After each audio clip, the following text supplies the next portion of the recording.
اب آئیے شرک فی الصفات۔ میں نے عرض کیا تھا کہ یہ ایک بڑا علمی مسئلہ ہے اور اس میں ٹھوکر لگ جاتی ہے۔ وجہ کیا ہے اس کو سمجھ لیں۔ بنیادی بات، ہماری زبان جو ہے وہ بہت محدود ہے۔ ہماری ہی زبان ہے جسے اللہ نے ذریعہ بنایا اپنی ہدایت کا، ورنہ ہمارے پلے نہ پڑتی بات، ظاہر ہے نا۔ لیکن ہماری زبان کی محدودیت ہے۔ اس محدودیت کا ایک مظہر یہ ہے کہ ہم جو الفاظ اللہ کے لیے بطور صفت استعمال کرتے ہیں وہی الفاظ مخلوقات کے لیے بھی کر لیتے ہیں۔ اللہ موجود، ہم بھی موجود۔ اللہ زندہ، ہم بھی زندہ۔ اللہ علیم، تو انسان علیم بھی علیم نہیں، علامہ بھی ہے کہ نہیں؟ یہ تو بڑا مبالغے کا لفظ ہے۔ انسان علامہ ہے کہ نہیں؟ اللہ دیکھتا ہے، بصیر ہے، ہم بھی بصیر ہیں۔ اللہ سنتا ہے، سمیع ہے، ہم بھی سنتے ہیں۔ اللہ کو قدرت حاصل ہے، کچھ ہمیں بھی حاصل ہے۔ ایک مکہ مارا تھا حضرت موسیٰ نے، جان نکال دی تھی کہ نہیں؟ ہے نا کچھ نہ کچھ۔ اللہ چاہتا ہے، ہم بھی چاہتے ہیں۔ اسے دیکھیے چاہت میں وہ ہو گیا تھا جس پر روک دیا حضور نے۔ ما شاء اللہ وما شئت اجعلتنی للہ ندا، کیا تم نے مجھے اللہ کا مد مقابل بنا دیا؟ دھوکہ ان الفاظ کے اشتراک کی وجہ سے لگ جاتا ہے۔ بات سمجھ میں آئی؟ اب اس میں فارمولہ میں نے عرض کیا تھا کہ ایک نوٹ کر لیں تو مسئلے سارے حل ہو جائیں گے۔ جب ہم کوئی لفظ بطور صفت اللہ کے لیے بولتے ہیں اور اسی لفظ کو مخلوق میں سے کسی کے لیے بولتے ہیں، مخلوق میں سب آ گئے، جمادات، حیوانات، انسان، اولیاء اللہ، فرشتے، انبیاء، رسول، سب مخلوق تو ہے نا۔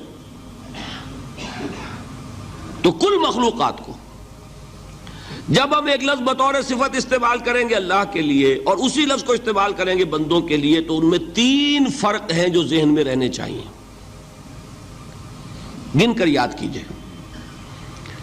اللہ کی ذات قدیم ہے، ہمیشہ سے ہے۔ اسی طرح اس کی صفت بھی قدیم ہے، ہمیشہ سے ہے۔ مخلوقات حادث ہیں، ان کی صفات بھی حادث ہیں۔ حادث قدیم کے مقابلے میں کہ پہلے نہیں تھی پھر ہو گئی۔ ایک فرق، اللہ کی ذات از خود ہے، کسی اور نے تو اس کو وجود نہیں بخشا نا۔ اللہ کا وجود از خود ہے، ذاتی ہے۔ اسی طرح اس کی صفات ذاتی ہیں، کسی اور کی عطا کردہ نہیں ہے۔ مخلوق کوئی ہو کسے باشد، ان کا وجود ذاتی نہیں، عطائی ہے۔ اللہ نے دیا تو وجود ملا۔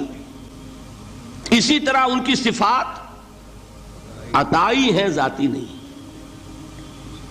دو فرق ہو گئے۔ اللہ کی ذات مطلق ہے، لا محدود۔ اسی طرح اس کی صفات مطلق ہیں، لا محدود۔ مخلوق کی ذات محدود، کسے باشد، صفت بھی محدود۔ تین فرق ہے، ذاتی، عطائی، قدیم، حادث، لا محدود، محدود۔ تین فرق ذہن میں رہیں تو جو صفت بھی آپ اب بولیں گے اس میں یہ تینوں باتیں ذہن میں رہیں۔ سمجھ میں آ گئی بات؟ اب اس کا اطلاق کیجئے تو یہ علم غیب کا مسئلہ حل ہو جائے گا۔ یہ بھی لا ینحل سمجھا جاتا ہے نا۔ علم کسی کا بھی ہو، انسان، فرشتہ، اولیاء، انبیاء، رسول، حضور صلی اللہ علیہ وسلم، کسی کا بھی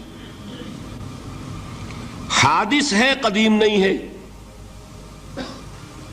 عطائی ہے، ذاتی نہیں ہے، محدود ہے، لامحدود نہیں ہے. تین باتیں مان لیں، شرک نہیں ہوگا. ان میں سے ایک کو ساقط کر دیں، شرک ہو جائے. آئی بات سمجھ؟ اللہ کی قدرت ذاتی ہے، عطا کردہ نہیں. مخلوق میں جس کو قدرت حاصل ہے وہ عطائی ہے، ذاتی نہیں. اللہ کی قدرت لامحدود، یفعل ما یشاء فعال لما یرید علی کل شیء قدیر. ہم مخلوق کوئی بھی ہو اس کی قدرت محدود. اللہ کی قدرت جب سے وہ ہے ہمیشہ سے ہے، ہمیشہ سے قدرت بھی ہے. اور مخلوق میں سے قدرت یہ حادث ہے. تینوں چیزیں سامنے رہیں، شرک نہیں ہوگا. ایک چیز کی بھی کمی ہو گئی، شرک ہو جائے. یہ ساری صفات پر لے آئیے. اللہ کی حیات ذاتی، ہماری عطائی.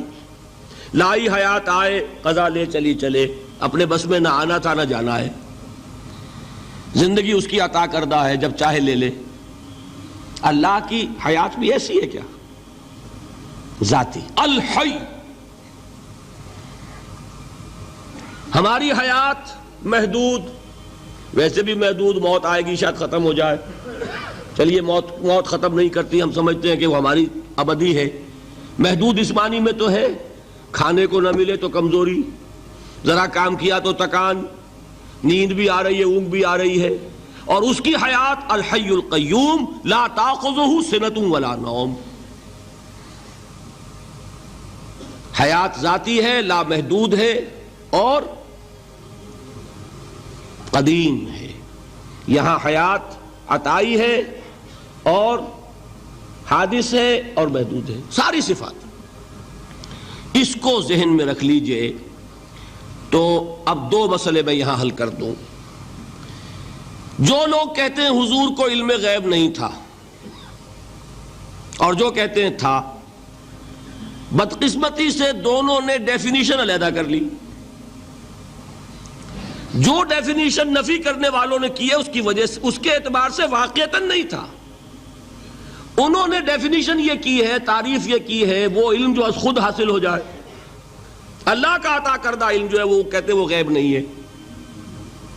تو وہ بھی مانتے ہیں کہ ہر علم جو حضور کو حاصل ہے وہ اللہ کا عطا کردہ. میں سائی والی میں یہ سارے مرحلے میں نے طے کیے نا اپنے زمانہ طالب علمی میں. مولانا منظور احمد شاہ صاحب ہیں سائی وال میں ایک، میں ان کے پاس حاضر ہوا. میں نے کہا جی یہ مسئلہ کیا ہے علم غیب کا، مجھے ذرا سمجھائیں. انہوں نے ایک کتاب اپنی نکالی کہ دیکھیے صاحب، ہم حضور کے علم کے بارے میں یہ باتیں مانتے ہیں. حضور کا علم حادث ہے، قدیم نہیں ہے. حضور کا علم محدود ہے، لامحدود نہیں ہے. حضور کا علم عطا کردہ ہے، ذاتی نہیں ہے. میں نے کہا یہ تین باتیں اگر آپ مان لیں تو میرا تو جھگڑا کوئی نہیں آپ سے. ہوتا کیا ہے جب آئیں گے وعظ میں، خطابت میں، تو عالم ما کان وما یکون، اب الفاظ وہ استعمال کر جائیں گے. ایک واعظ ہے، عام مقرر ہے، واہ واہ ہوتی ہی نہیں، نعرے لگتے ہی نہیں، محفل میں گرمی آتی نہیں جب تک کہ ایسے مبالغے نہ کریں. لیکن وہ چیز لکھی ہوئی ان کے ہاں ہے کہ حضور کا علم حادث ہے، قدیم نہیں ہے. حضور کا علم محدود ہے، لامحدود نہیں ہے. حضور کا علم عطائی ہے، ذاتی نہیں ہے. ان تینوں چیزوں کے بعد کوئی بڑے سے بڑا وہابی اور بڑے سے بڑا اہل حدیث بھی انکار نہیں کرتا. باقی یہ بات جان لیجئے کہ غیب اور حضور یا شہادہ یہ در حقیقت عام انسانوں کے اعتبار سے الفاظ استعمال ہوئے ہیں. جب قرآن میں کہا جاتا عالم الغیب والشہادہ، اللہ غیب اور جو ظاہر ہے یا موجود ہے سب کا جاننے والا ہے، تو مجھے بتائیے اللہ کے لیے کوئی غیب ہے؟ اللہ کے لیے کوئی شے غیب ہے؟ تو کیوں کہا جا رہا ہے عالم الغیب والشہادہ؟ وہ ہمارے اعتبار سے کہا جا رہا ہے. جو تمہارے لیے غیب ہے اللہ اس کو بھی جانتا ہے، اور جو تمہارے سامنے اللہ اسے بھی جانتا ہے. اللہ کے لیے تو کل شہادہ ہے. کسی شے کا لا یعزب عنہ مثقال ذرۃ فی السماوات والارض، آسمانوں اور زمین کا ایک ذرہ بھی اس سے غائب نہیں ہوتا. غیب کا وجود کیا اللہ کے لیے. تو یہ الفاظ مستعمل ہیں ریلیٹو ہمارے اعتبار سے، اور ہمارے اعتبار سے جو شے غیب ہے اس میں سے ایک حصہ اللہ دیتا ہے نبی کو، تبھی تو نبی بنا. فرشتے کو دیکھا، فرشتہ ہمارے لیے غیب ہے. جنت دکھائی کہ نہیں دکھائی، ہمارے لیے غیب ہے کہ نہیں ہے. دوزخ کا مشاہدہ کرایا کہ نہیں کرایا، ہمارے لیے وہ غیب ہے کہ نہیں ہے. جو چیزیں ہمارے لیے غیب ہیں انہی کے پردے اللہ کچھ اٹھاتا ہے. کل غیب نہیں. کل غیب کا علم ہو جائے گا تو وہ شرک ہو جائے گا. کل کا لفظ جہاں آیا شرک ہوا. جب آپ کہہ رہے ہیں محدود ہے، لا محدود نہیں ہے، تو کل کا لفظ استعمال نہیں کر سکتے. لیکن غیب میں سے کچھ علم دیا گیا تبھی تو نبی بنا، ورنہ میرے اور نبی میں فرق کیا ہوا پھر. البتہ یہ کہ وہ غیب کا علم ہو یا حاضر کا علم ہو، سائنٹیفک نالج ہو یا وحی کا علم ہو، کوئی بھی علم ہو، آیت الکرسی کے الفاظ نوٹ کیجئے، یعلم ما فی السماوات و ما فی الارض. وہ جانتا ہے ولا یحیطون بشیء من علمہ الا بما شاء. مخلوق میں سے کوئی بھی اس کے علم میں سے احاطہ نہیں کر سکتا مگر جتنا وہ چاہے. اب یہ بات علیحدہ ہے کہ ہم کون ہے طے کرنے والے کہ ناپیں بیٹھ کر کہ اللہ نے ابراہیم کو کتنا علم دیا. ہم ناپ سکتے ہیں؟ عیسیٰ کو کتنا دیا ہم جان سکتے ہیں؟ تو ابراہیم کا، موسیٰ کا، عیسیٰ کا نہیں ناپ سکتے تو محمد الرسول اللہ کا کہاں ناپیں گے؟ یہ پاگل پن ہے. یہ ہے جو غلطی ہوتی ہے. ہم کون ہے طے کرنے والے؟ اللہ نے اپنے نبی کو دیا جو دیا، بات ختم. کل نہیں کہیں گے. کل کہا شرک ہو جائے گا، ذاتی کہا شرک ہو جائے گا. عطائی ہے، جو دیا اللہ نے دیا، اور کل نہیں دیا، جتنا چاہا دیا. ہے حادث، قدیم نہیں. تینوں چیزوں مان لیجئے تو شرک کا کوئی شائبہ نہیں ہوگا. باقی جہاں ایک طرف قرآن میں وہ آیات ہیں کہ اللہ کے غیب کو کوئی نہیں جانتا، ٹھیک، وہاں یہ بھی ہے کہ لا یظہر غیبہ، لا یظہر علی غیبہ الا من ارتضی بالرسول. وہ اپنے غیب پر قابو نہیں دیتا مگر اپنے رسول میں سے جس کو چاہے. یہ دونوں آیتیں قرآن کی ہے کہ نہیں؟ اسی لیے در حقیقت جو غیب کی نفی کرتے ہیں حضور سے، وہ کہتے ہیں کہ از خود معلوم ہونے والی شے غیب ہے. ہم کہتے ہیں از خود تو کوئی بھی شے کسی کو معلوم نہیں. ہمیں حاضر کا علم بھی اللہ ہی دیتا ہے تو ہوتا ہے. غیب کا تو بہت دور کی بات ہے. یہ مسئلے بڑے سیدھے ہیں، خام خواہ ہم نے پیچیدہ بنایا ہوا ہے. خدا کے لیے ان مسئلوں کو سلجھائیے اور جوڑیے. کاٹنے کی بجائے جوڑنے کی فکر کیجیے کہ بھائی یہ اپنی اپنی جگہ پر علیحدہ علیحدہ تم نے تعریفیں کر رکھی ہیں اس لیے جھگڑ رہے ہو،